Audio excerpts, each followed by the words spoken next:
Buenos días, buenas tardes o buenas noches para todos los YouTube videntes. Un gran saludo a los miembros de la comunidad de los irreverentes, el gran portal colombiano. Tumaco, Tumaco, Nariño. Para los que nos estén viendo en otros países distintos a Colombia, no debe decir nada la palabra. Tumaco es la capital de la coca y es un verdadero zaperoco. Tumaco tiene más hectáreas de coca sembradas que un municipio de Colombia, que todo el país de Bolivia, que era uno de los grandes productores. Y ahora vino una mortandad, hubo una masacre. Hay muertos de los cultivadores, pero a pesar de eso no hay erradicación. Evidentemente no hay política de erradicación. ¿Cómo explicar eso? La verdad es que no tendría explicación, pero uno puede por lo menos hacer cábalas y, dijéramos, intentar tener cierta lógica en la narración de lo que está ocurriendo allí. Primero, yo creo que el gran acuerdo FARC-Santos del 15 de mayo del 2014 es la explicación. Dijéramos, ahí está la génesis del problema actual de Tumaco. Es el acuerdo de las FARC y el gobierno Santos sobre la política antidrogas. Les voy a leer el titular de ese día del periódico El Espectador celebrando ese acuerdo. Dice, las FARC se comprometen a romper cualquier relación con el narcotráfico. Ese es el titular del Tiempo ese día. La erradicación manual, clave del acuerdo gobierno-FARC en La Habana. Hagamos un balance basados en ese titular del periódico El Tiempo sobre el acuerdo. Primero, las FARC nunca rompieron con el narcotráfico. Eso es evidente. Segundo, las FARC nunca permitieron erradicación manual. Es decir, lo único que quedó de ese acuerdo es que no hubo erradicación, porque se prohibió la fumigación y no hubo erradicación manual. Y tercero, al contrario de lo que se proponía en el acuerdo, o decía proponerse en el acuerdo, la expansión de los cultivos sigue adelante, es decir, aumentan los cultivos, las plantaciones de coca. Ahora, miren esta paradoja, entonces. Tumaco es el epicentro de la política narca de las FARC, evidente. Y segundo, el gobierno cree que Tumaco debe ser el escenario en donde pueda avanzar en la concreción de esa política de acuerdo. Y tercero, las FARC siguen actuando como si lo único que valiera del acuerdo es la prohibición de la fumigación. Ellos siguen sembrando y siguen resistiendo la erradicación manual.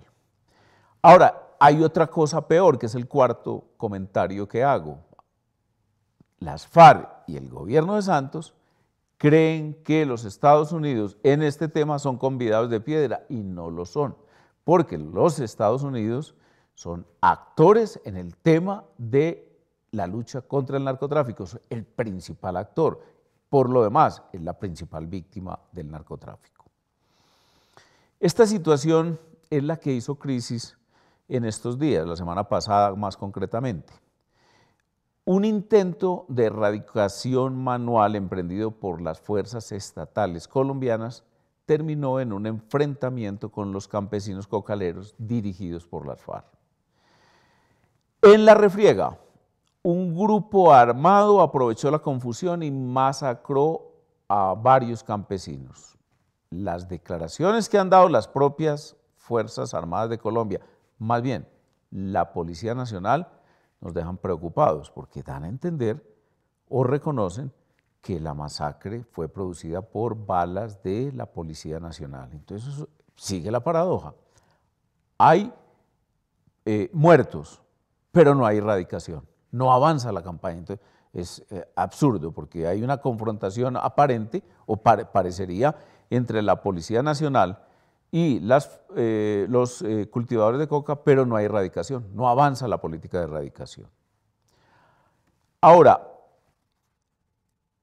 hablemos de las FARC, no solo ellos en el tema de la dirección de las luchas de los campesinos y de los cultivadores de coca, ellos no han retirado el bulto. Ellos aceptan estar al frente de esa lucha. Y es curioso porque incluso las FARC pusieron a dirigir esas conversaciones con el gobierno a dos de sus hombres más connotados o caracterizados o conocidos, Iván Márquez y Romaña. El gobierno, por su parte, ha puesto de tú a tú, inclusive se reúnen como si fuesen dos estadistas, al vicepresidente Naranjo, y digo se reúnen como si fuesen dos estadistas con Romaña, porque es el primero que buscó cuando llegó el vicepresidente de Colombia a las negociaciones. Entonces, en esta situación, las FARC han hecho lo siguiente. En Twitter comenzaron a denunciar duramente, acerbamente, al gobierno nacional, tildándolo de asesino. Voy a leerles Twitter de Iván Márquez.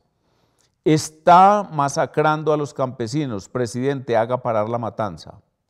Otro, no hay plata para la sustitución, pero sí las balas para la erradicación. Estos crímenes piden justicia al cielo. Esas frases de Twitter van acompañadas, pónganle cuidado a lo siguiente, con fotografías de la masacre. Es decir, para que quede claro a todo el mundo que las FARC están en el escenario, que las FARC están allí presentes tomando fotografías de los muertos, de los cocaleros muertos.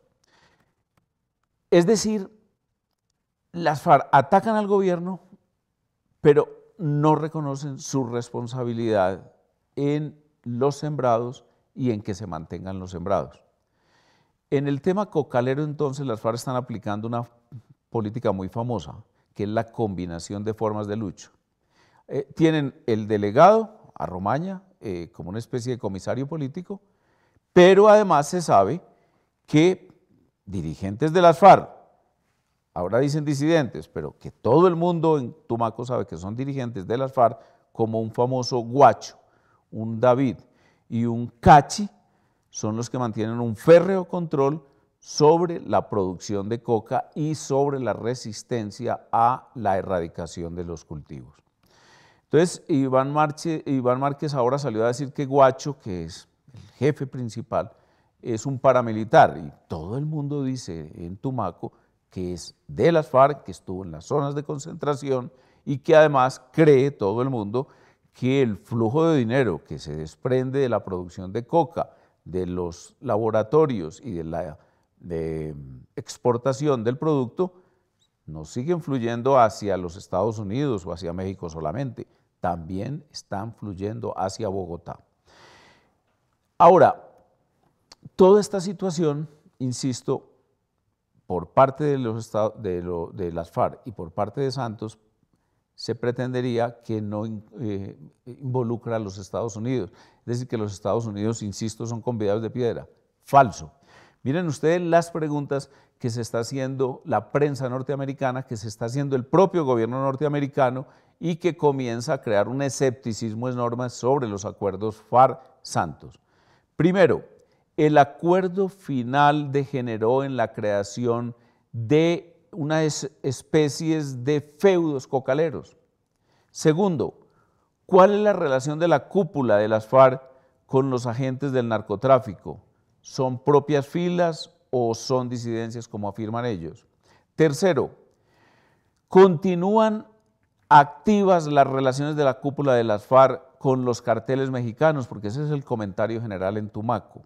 Cuarto, ¿qué papel están cumpliendo en la expansión del narcotráfico las autoridades ecuatorianas? Lo dicen porque parecería que esa es la vía actual de exportación del producto.